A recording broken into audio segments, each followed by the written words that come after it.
Hello friends, how have you been? I hope everything is alright from your end. So, today's story is from Vadodara. There is an apartment building in Subhanpura, Vadodara, which look completely normal. Four floors, beige walls, old elevator that groans when it moves. But the fourth floor has only three occupied flats.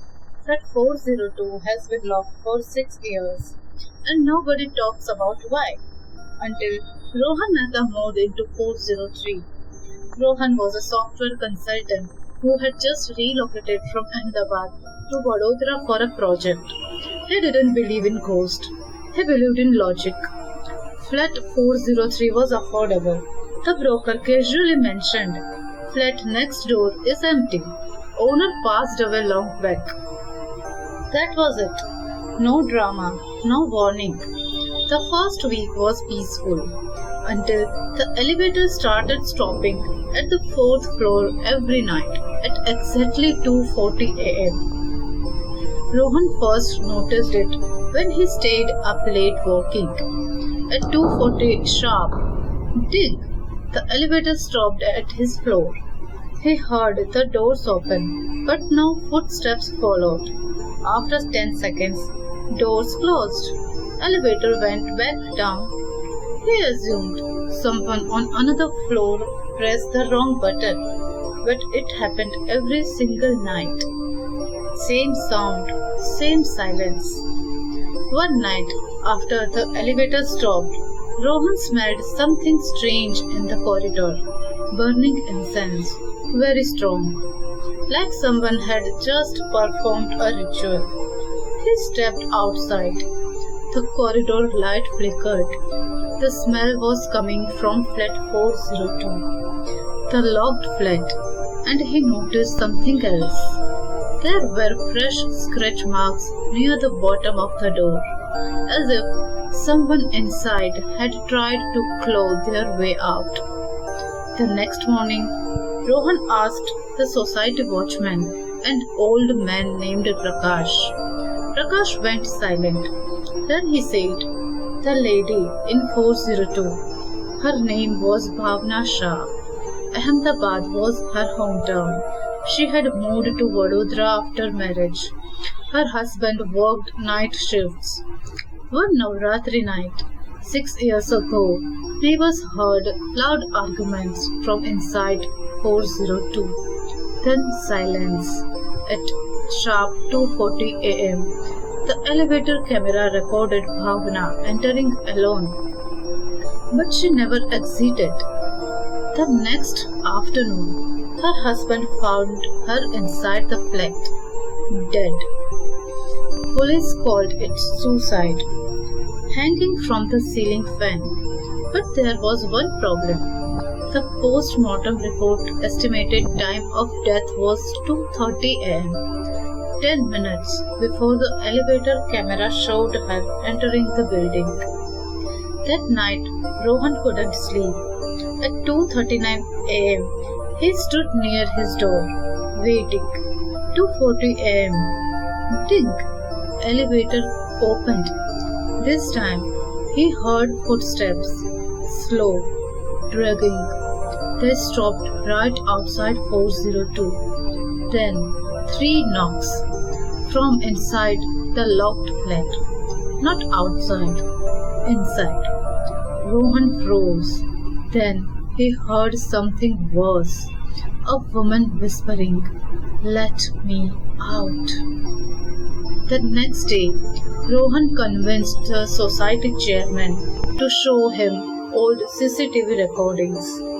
The footage from 6 years ago still existed. At 2:40 am, the elevator doors opened on the fourth floor. Bhavna stepped out. But when the frame brightened, something was wrong. She was not walking normally. She was standing stiff, like she was being held, pulled, as if invisible hands were guiding her. And for one split second before the footage glitched, her head turned unnaturally towards the camera. Her face had bruises. Her lips moved. The footage froze, then skipped. Rohan began researching the case. Bhavna's husband had an insurance policy in her name, large amount. 2 months after her death, he sold the flat and left Gujarat permanently. Case closed. But one fact remained unexplained. If she died at 2:30 a.m., who entered the building at 2:40? Rohan decided to test something. On the 6th anniversary of her death, he stood outside 402 at 2:39 a.m. Complete silence. 2:40 a.m. Elevator opened. Footsteps approached, but this time they stopped behind him. He felt cold air near his ear and a whisper. He locked me in.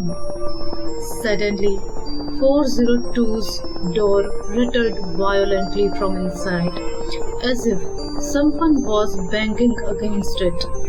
The society lights went out. Emergency lights flickered red. And for the first time, the elevator did not go back down. It stayed on the 4th floor.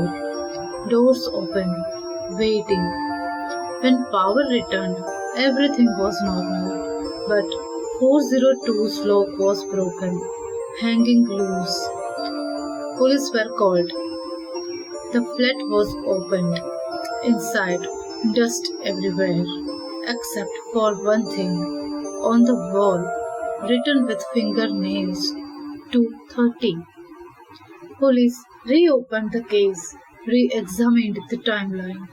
They found inconsistencies in the husband's statements. Financial pressure, domestic complaints never officially filed. But before arrest could happen, the husband died in a car accident near the Ahmedabad highway. Exactly at 2:40 a.m. The residency still stands. Flat 402 remains empty, but residents say something strange. After that year, the elevator stopped halting at 2:40 a.m. as if someone finally left. So, I feel sometimes the dead don't haunt a place because they are angry. They haunt it because they were never heard. So, please share your thoughts on this. And see you until the next story. See you. Goodbye, guys. Please share, like, and subscribe.